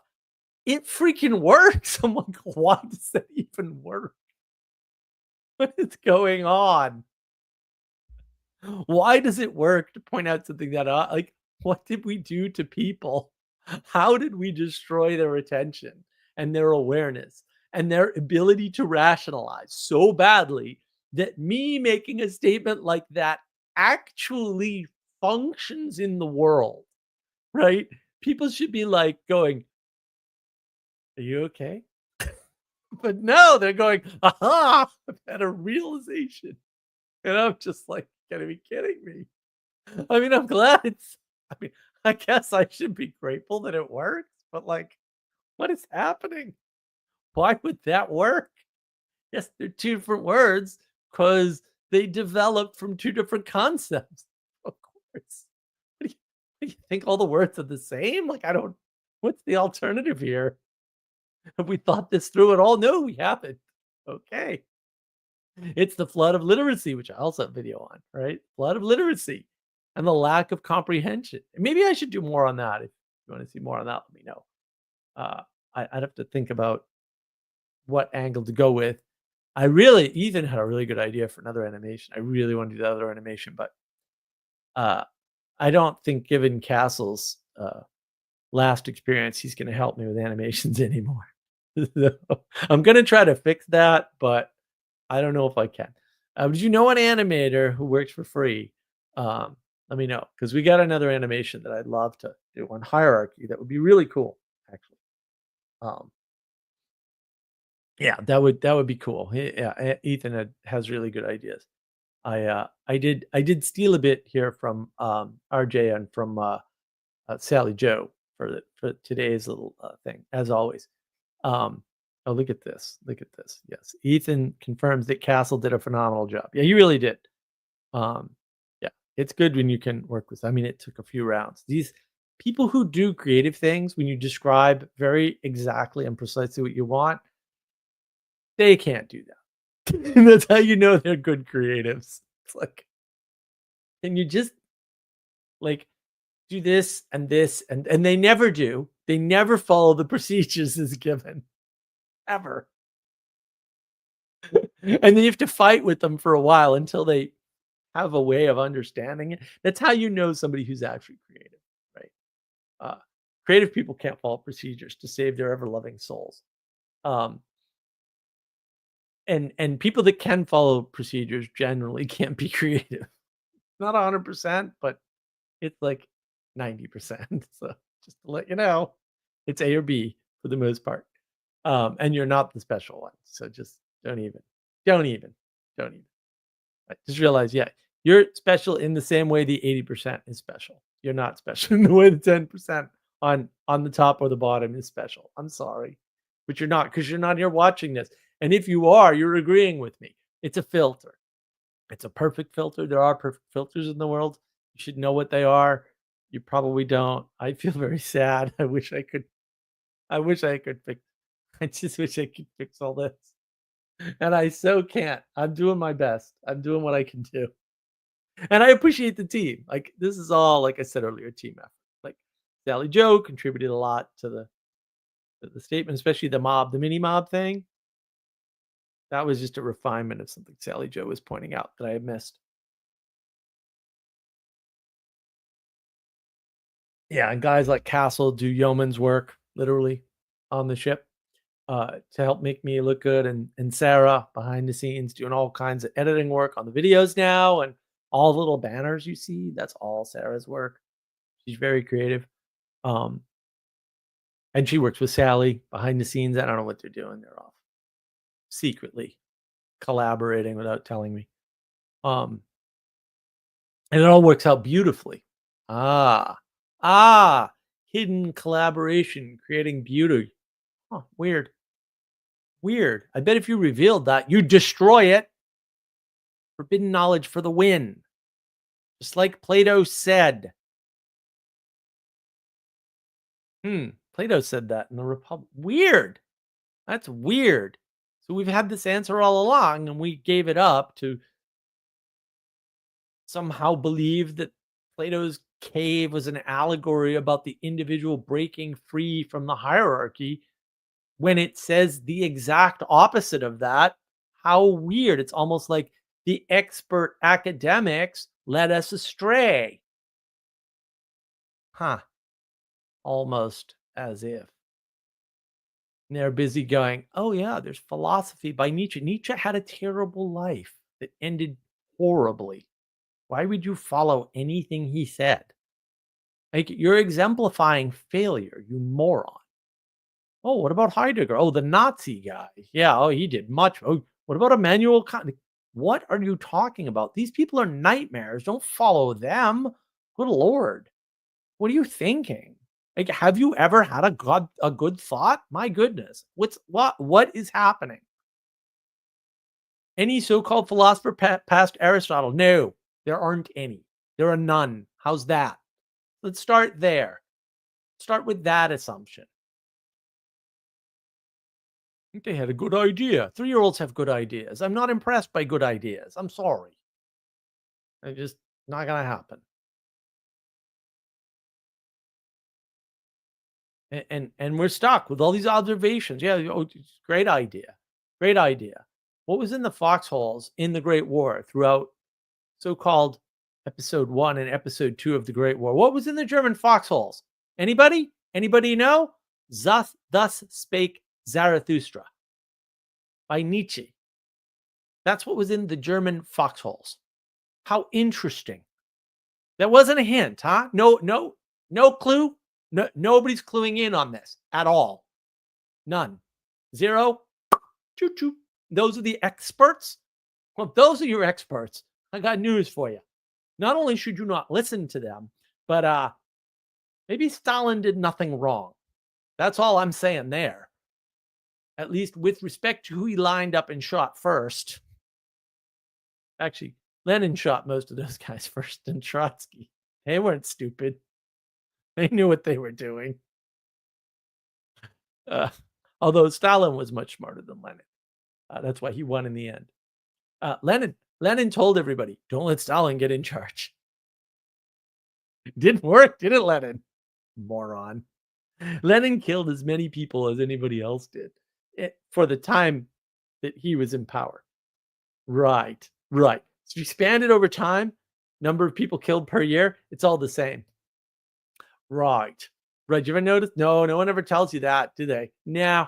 You know why? They're lazy, and they don't do their research, and they don't count, and they don't consider time. And you want to listen to these people because they're smart. They're not smart. Okay. They're lazy, and they're poor thinkers, and they live in a fantasy world, and they don't pay attention to the right things. They don't pay attention to what's relevant. How many people died, and how quickly were they killed? Relevant. Well, how did they die? I don't really care. They're dead. Like, are you pragmatism for the win again? We starved these people and we shot these people and we just shipped these people to Siberia and forgot about them and didn't send any food. Okay, but they're all still dead. Am I saying no means of killing people is unequal to any other? No, but I also don't care because the end result's the same. So in certain situations, doesn't really matter.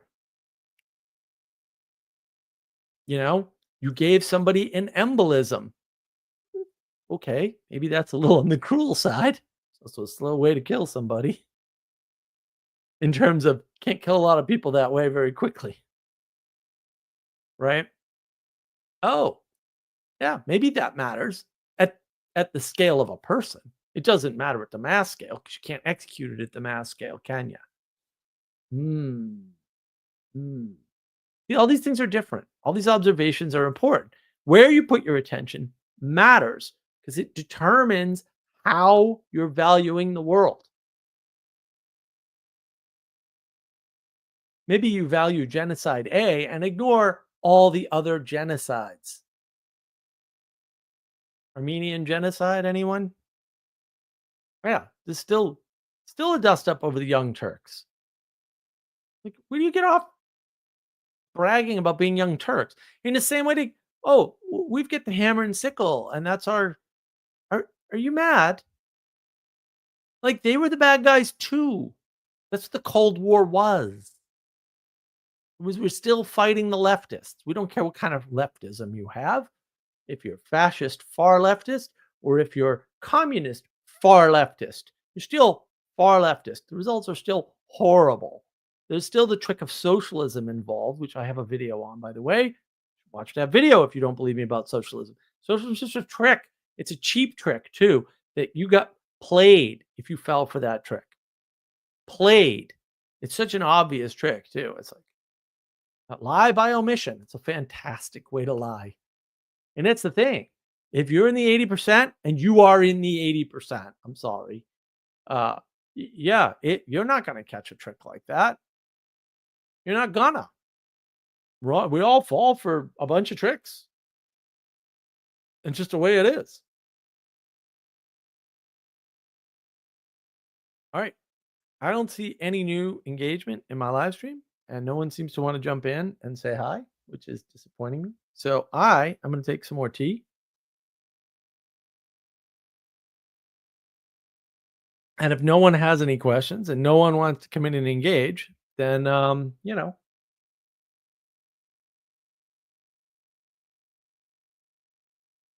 I do want to talk to Jonathan Peugeot about the myth of World War II because it's super important, uh, especially after today's video, because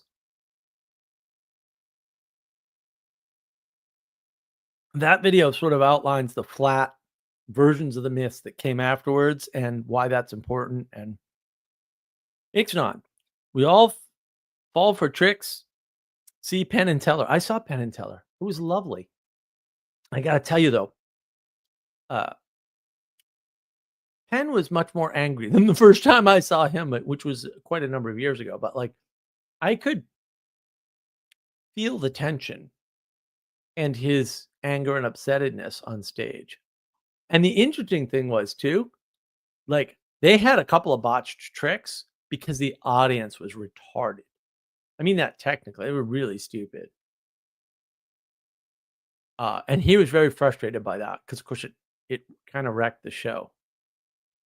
But I love Penn and Teller, so I enjoyed it. And the first time I saw him at we were going to Aresia, which is a science fiction convention that I knew all the founders of from back when I was young. In fact, my former roommate ran Aresia for like 10 years straight or something. I don't know what happened to him. He hasn't responded to my emails. I hope he's all right, but probably not given his penchant for depression. And Penn was doing his Penn Sunday School podcast. And my buddy's now wife bought us tickets and didn't tell us. She's like, I got a surprise for you guys. And so we were at Aresia and she's like, oh, Penn's here at the same hotel doing doing this, and I bought tickets. It's like, oh, this is cool. So we just kind of went on a whim, and now I'm very fortunate in some ways. Like, I don't have anything anymore, but also I get to go to Ocracoke Island for free and stay on Cedar Island for free and stuff, and free boating and all kinds of cool stuff. So that's years and years and years of cultivating relationships with people, and kind of paying off, which is nice. Uh, well, and I need that. Like, you can't do without vacations. But seeing Penn and Teller was wonderful in Vegas. Going to Vegas finally was interesting. It was much more insightful than I would have thought possible. And I get to see the Boulder Dam and, or Hoover Dam, depending upon who you ask. Um, and we went to Arizona and stayed in a canyon, and it just ridiculous embarrassment of riches, despite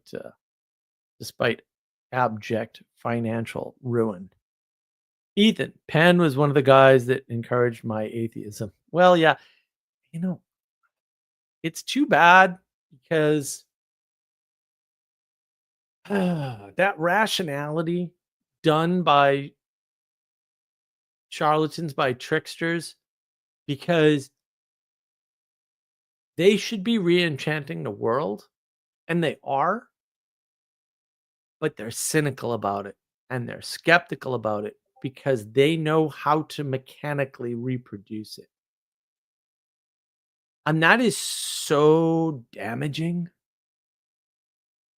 The cynical skepticism, this idea that we can manipulate the world through pure knowledge as propositions, which is the age of gnosis. It's just destroying everything. And I got to apologize to anybody who's on my Substack. I have to finish my Substack article and then move on to more age of gnosis stuff. But I was sick and now we're on vacation, and I've got to figure out what the hell's going on with my house here, because we got problems with the HVAC system, and trying to get somebody out to even look at it is difficult at best. But I think that's causing all kinds of allergy type symptoms and not helping my immune system situation at all. Allergies cause brain fog, of course, so I can't write under those circumstances. But ultimately, I will get back to writing. I thought I was going to write on vacation, but we were just super busy and I was kind of wiped out. The ocean air is probably really good. So that was good. The 5.5 hour drive. Well, the 5.5 hour. Man, last night, if we had not stopped for dinner, I don't know what would have happened. We stopped for dinner and I was like, oh, I should have stopped a half an hour ago. Not good. And we left super late because we got off the boat late and everything, which I love my friends, but sometimes they're not well organized. Not well organized. Ethan Love, magician, the one who disenchanted the world. Imagine that. Yeah, it's weird. I mean, this is always the problem. Because everyone's redeeming everything and saying, what, there's some good in this. They go, but they're doing magic and they're not revealing their tricks. And it's like, well, fair enough. But they also have a show where they do reveal tricks. So you're only half right there anyway. And also, they are cynical and skeptical about their own abilities. And so they're denigrating the thing that makes them great, which, as I said earlier, is not like, avoid people like that. Avoid people who don't have wonder and awe for people who can do things that they cannot. For people that are at the top of their hierarchy. For people that exemplify something, anything, whether you value it or not. There's a wonderful episode of Babylon 5 where this guy comes to Babylon 5. Amazing actual philosophy, we'll call it, or actual engagement in sort of the more religious or non-materialistic aspects of the world. Uh, season 4 and 5 are, but season 5 in particular because studios are evil. No, because businesses do stupid things. Season 5 is a complete mess. That's not to say there's nothing good in there. There's plenty good in there, but this guy comes to the station and he's looking for the Holy Grail. And he's decided the Holy Grail must have gotten moved off Earth because we've looked everywhere. We haven't found it. And the Minbari are like, this guy's a very important man. And the captain of the station, who's obviously from Earth, is like, this guy's a complete nutbag. And the Minbari are like, no, he's a true seeker. And I was like, oh, what a great concept, the true seeker. And so they give him resources and access and everything. And they try to help him. And they encourage everybody else to do so. And it's like, yes, that is the correct answer. Minbari don't care about the Holy Grail. It has nothing to do with them. But they're like, we're going to help this guy. He's a true seeker. Yes, that is the correct answer. Ixnat. Cynical magicians are the worst. Yes.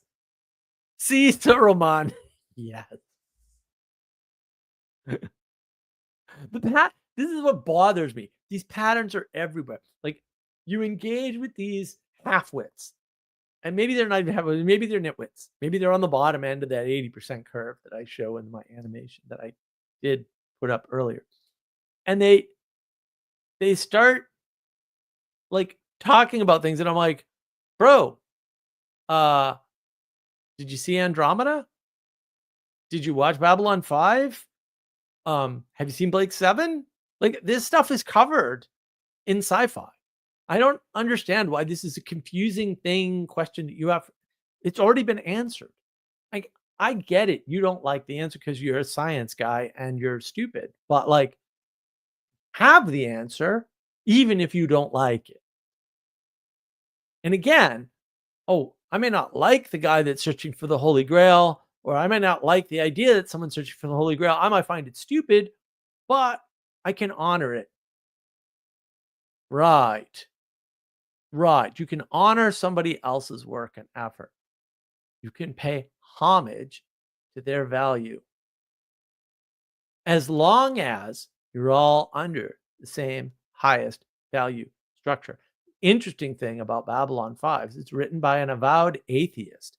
And my goodness, it is the most Catholic show in some ways. Like, for sci-fi, it's the most Catholic sci-fi I've ever seen.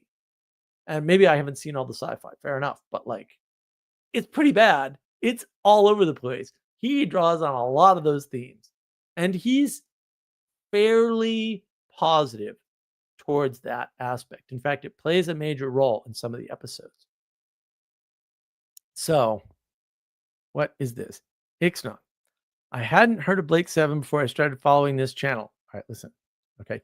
Blake 7 is the greatest science fiction show that has ever been made. And if you didn't know about it before, don't tell me that, because I won't think well of you ever again. I will pretend that you didn't say that in the interest of we can all get along and be happy together and peace on earth. It's an obscure show. It maybe until very recently, but it was the most requested show on the BBC in England, like above Doctor Who, actually. So it beat Doctor Who in some of these metrics, some of which we can question, but actually some of the metrics back in the day were quite good. People in the 60s and 50s and 70s still knew what they were doing. It's just after that we kind of lost the plot. Weird. After the 60s, everything kind of broke. Nah, couldn't be. Yeah, so it was like one of the most requested shows because it is that good. It's 4 seasons of awesome, or at least 4 British seasons. Which, whatever. The Brits never knew how to do anything. It can't even count. How many seasons are in a British TV show? No one knows because it's different for every freaking... Some British shows have 3 episodes in a season. That's a season to them because they're crazy people. Blake 7 is awesome, though, and it's so good. Like, it's so good. It's so good. It doesn't cover everything. Bab 5 covers a lot of stuff that isn't covered in Blake 7. Blake 7, though, is ridiculously pragmatic. Like, you want to understand pragmatism? Just watch Blake 7, all 4 seasons. At the end of Blake 7, you will understand pragmatism, and you will understand why my nickname on the internet for decades was Avon. Avon is the main character of the show. There's only one character that appears in more episodes than Avon, even though it's called Blake 7. Yeah, it's really good. It's not. I got a BritBox subscription to watch Blake 7 and I took it off. Oh no. They just released season 1 of Blake 7 on Blu-ray a few months ago, October, I think. And I have it. Now, of course, I also have the VHS copies and everything.